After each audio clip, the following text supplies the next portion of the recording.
Hey everybody, it's Jason Blaha here, and I was doing a little bit of reading online on some statistics, and a question popped in my head, and it's a question I thought I would ask in a video, because this directly pertains to the fitness world in a very real way.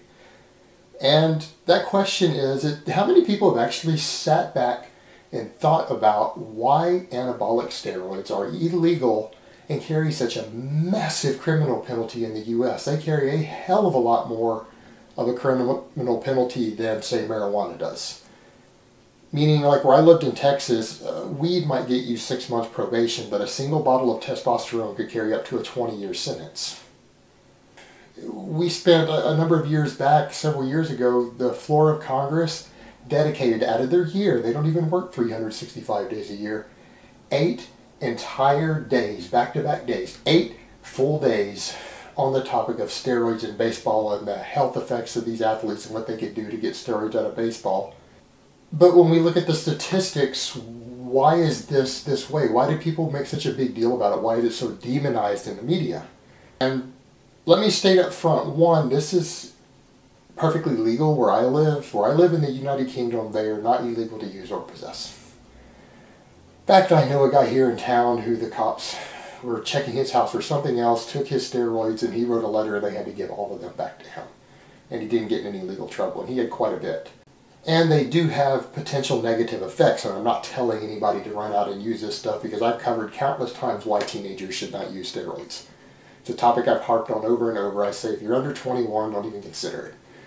But the question becomes, why all this focus on it? Well, look at the statistics. Let's look at a couple of things that are legal in the United States. They're restricted, heavily taxed, and that's the big deal. The government makes money on them. They don't give a fuck about your health. If they gave a fuck about your health, tobacco would be illegal, McDonald's would be illegal, alcohol would be illegal. Not about health, because look at the statistics.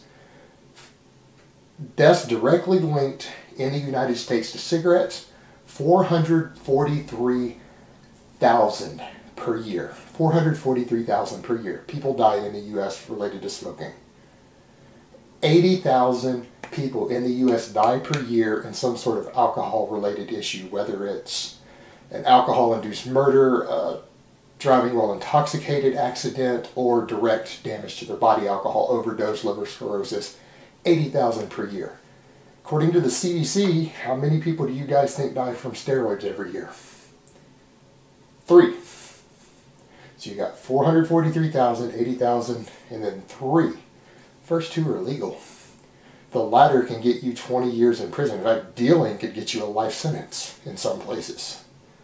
So you could do 20 years to life for one, and the others are perfectly legal, yet they're killing the fuck out of people. How does this make any sense? And people talk about, well, fair play in sports. Well, the U.S. government helped invent Anabolic and used to make the American athletes take it. And athletes have always used drugs. They will always use drugs. You can't stop them. Drug testing doesn't work. All the athletes are on drugs. You can't stop them. And they say, well, it's to protect the children. Well, protect them from what? It's less dangerous than marijuana. It's the worst fears are that their sperm count is going to be lower. They may not be able to father children later because they're abusing steroids as a teenager. But how has this stopped them from getting it? The children still get it, so you're protecting the children by throwing them in prison? Because they're still going to get their hands on it if they want it. It's the same with weed.